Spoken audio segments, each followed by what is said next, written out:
వారాహి నవరాత్రుల సందర్భంగా 150 మంది ఋత్వికులతో సహస్ర చండీ మహాయాగం సంప్రదించండి. నమస్తే, వెల్కమ్ టు సుమన్ టీవీ. నేను పద్మిని. ప్రస్తుతంతో పాటు ప్రముఖ ఆధ్యాత్మికవేత్త, దత్త ఉపాసకులు, శ్రీపాద శ్రీవల్లభ దత్తపీఠం వ్యవస్థాపకులు శ్రీమతి లతా దత్త గారు మనతో పాటు ఉన్నారు. మాట్లాడదాం. నమస్తే అక్క. నమస్తే పద్మిని. అక్క, పెద్దవాళ్ళు మనకి చిన్నప్పటి నుంచి మన బ్రాటప్ లోనే కొన్ని విషయాల్ని చెప్తూ చెప్తూ చెప్తూ పెంచారు. సో దట్ అది గుర్తుండాలి అని చెప్పి చిన్న చిన్న అంటే కామెడీగా చేస్తూ ఫ్రీగా వస్తే ఫినాయిల్ రాకూడదు అనేది కూడా చెప్తూ ఉంటారు. ఎందుకంటే అట్లా తీసేసుకుంటే రుణపడతావు, తీసుకోకూడని వస్తువు తీసుకుంటే అది నీకు కష్టం కింద మారుతుంది. దాని అర్థం అదే కదా. అదే కదా.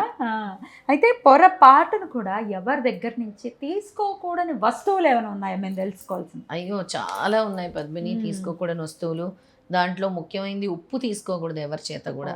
ఉప్పు ఎందుకంటే అరువు కింద మనం తీసుకుంటున్నప్పుడు ఎవరి చేతిలో నుంచి అయినా ఉప్పు అందుకోకూడదు. మన పూజల్లో కూడా అలా కూడా చేతితో తీసుకోకూడదు, అందుకోకూడదు. పక్కింటి వాళ్ళు ఒక్కోసారి అడిగేవాళ్ళు ఇది వరకు. ఇప్పుడు ఎవరు అడగటం లేదు. ఎవరు అడిగే అంటే అలా అడిగే వాళ్ళు చేయి చాపి మనం వేయకూడదు. అలా చేయటం వల్ల డబ్బు కష్టాలు వస్తాయి. ఎందుకు తీసుకోకూడదు అనేది కూడా చెప్తున్నా.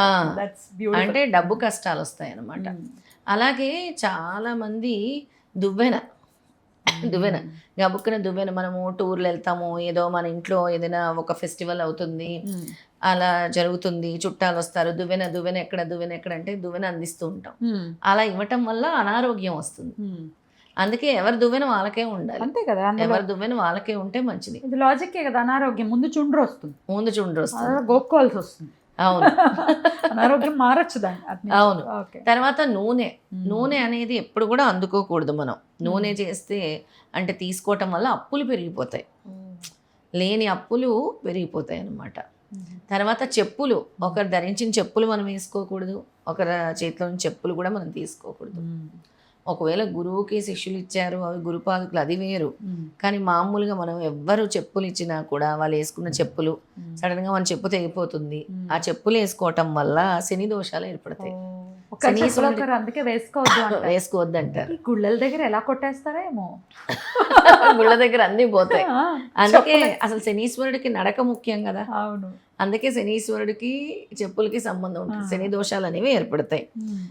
చీపురు ఇవ్వకూడదు ఎవరికి. చేతితో మనం అందించకూడదు. తీసుకో అంటారు. అక్కడ చీపురు ఉంటుంది, తీసుకో అంటాం, ధన నష్టం జరుగుతుంది. చీపురు కూడా మనం అందించకూడదు అనమాట. ఇవ్వకూడదు. అమ్మాయికి ఏదో ఇచ్చేయటం అట్లాంటివి చేయకూడదు. అది కూడా చేయకూడదు. తర్వాత నగలు, చాలా మంది ఒకరు వేసుకుంటూ ఉంటారు. ఆడవాళ్ళు ముఖ్యంగా నగలు ఒకరు వేసుకోవటం వల్ల, అరువు తీసుకోవటం వల్ల కూడా గ్రహ దోషాలు ఏర్పడతాయి. ఇది వరకు ఇచ్చేవారు గోల్డ్ నగలు అరువుకి, ఫంక్షన్కి వెళ్తున్నాం అంటే. ఇప్పుడు అసలు గోల్డ్ నగలు కాదు. అసలు మనం వేసుకున్న సెట్ కూడా బాగుంది అనుకుంటే తీసి ఇవ్వటము. అంటే నాన్ గోల్డ్ అయినా ఇవ్వకూడదు. నాన్ గోల్డ్ అస్సలు ఇవ్వకూడదు. గ్రహ దోషాలు అనేవి ఏర్పడతాయి. Gold or non gold or any metal గ్రహ దోషాలు అనేవి ఏర్పడతాయి. గిఫ్ట్ ఇచ్చుకుంటాము, అది వేరు. That is different. ఒకరు వేసుకున్నవి బాగుందని వెంటనే తీసుకుని ఇవ్వటము. అయ్యో, చేస్తూ ఉంటాం అక్క. నాన్ గోల్డ్ అయితే చేస్తూ ఉంటాం. అవును, బాగుంది, ఒకసారి పెట్టుకో, ఏముంది అని ఇస్తాం. ఎవరి నుండి తీసుకోకూడదు అనమాట. చేతి నుంచి తీసుకోకూడదు. Gift is something different. Gift వేరు, ఇది వేరు. అలాగే సూది తీసుకోవటం వల్ల గొడవలు ఏర్పడతాయి. అలాగే అద్దం తీసుకోవటం వల్ల దురదృష్టం కలుగుతుంది. అద్దం, అందుకే చాలామంది అద్దం ఒకటి, స్టవ్ ఒకటి కొనివ్వరు. ఇప్పుడు మనకి పుట్టింటి నుంచి వచ్చేటప్పుడు కూడా స్టవ్లు అది ఇవ్వను అంటారు. అది అగ్నికి సంబంధించింది అని స్టవ్ మీరే కొనుక్కోండి. సో అద్దం అంటే డ్రెస్సింగ్ టేబుల్ కూడా తీసుకోకూడదు. అయితే తీసుకోకూడదు. డ్రెస్సింగ్ టేబుల్ తీసుకున్న అద్దం లేకుండా తీసుకోవచ్చు. అయ్యో, ఇంకా అదేం డ్రెస్సింగ్ టేబుల్ అంతే ఫిట్ చేయించుకోవాలి అద్దం. లేదంటే వాళ్ళు అమౌంట్ వేసేయమని మనం కొనుక్కోవటం, అంతే. అలా చేయాలి. తర్వాత నువ్వులు అస్సలు తీసుకోకూడదు. నువ్వులు శని దోషం. ఈ వస్తువులన్నీ గుర్తుపెట్టుకోవాలి. చాలా మందికి తెలియని విషయము దువ్వెన, నగలు, సూది, ఇవన్నీ తెలియదు. అలాగే కత్తెర కూడా తీసుకోకూడదు, చాకు కూడా తీసుకోకూడదు, చేతితో ఇట్లా అట్లీస్ట్ అందుకోకూడదు. నైఫ్ ఒకటి, సిజర్స్ ఒకటి, చాలా జాగ్రత్తగా ఉండాలన్నమాట ఇవన్నీ కూడా. అది ఓకే. సో దీనికి పర్టికులర్ డేస్ అంటూ ఉంటాయా? అన్ని ఏ డేలో అయినా అవాయిడ్ చేయాలా? ఏ డే అయినా అవాయిడ్ చేయాలి. ముఖ్యంగా మంగళవారం, శనివారం అసలు తీసుకోకూడదు. ఆ రెండు వెరీ పవర్ఫుల్ డేస్. ట్యూస్డే ఒకటి, సాటర్డే ఒకటి. ఇప్పుడు చెప్పిన వస్తువుల్లో మా పుట్టింటి నుంచి తెచ్చుకుంటున్నామండి, నూనె తెచ్చుకుంటారు, ఎంత డబ్బులు దాని 10 రూపాయలు ఇచ్చేసే అని అంటారు. 10 రూపాయలకి వాస్తవానికి నూనె రాదు. లేదు లేదు, కదా. అసలు చాలా నూనె అనేది అసలు తీసుకోకూడదు ఎవరి చేతితో కూడా. ఇప్పుడు మనకి పీఠంకి నువ్వుల నూనె తెచ్చినా నేను అక్కడ పెట్టండి స్వామి దగ్గర అంటాను. మన చేత్తో అందుకోకూడదు. ముఖ్యంగా మన చేత్తో ఇవన్నీ అందుకోకూడదు అనమాట. ఇవన్నీ సూది ఒకటి, సూది కూడా అక్కడ పెట్టమని తీసుకోవాలి. కత్తెర కూడా అక్కడ పెట్టమని తీసుకోవాలి. నగలు కూడా బాగా నచ్చిందనుకో దాన్ని చక్కగా పాలల్లో శుద్ధి చేసి వేసుకోవాలి.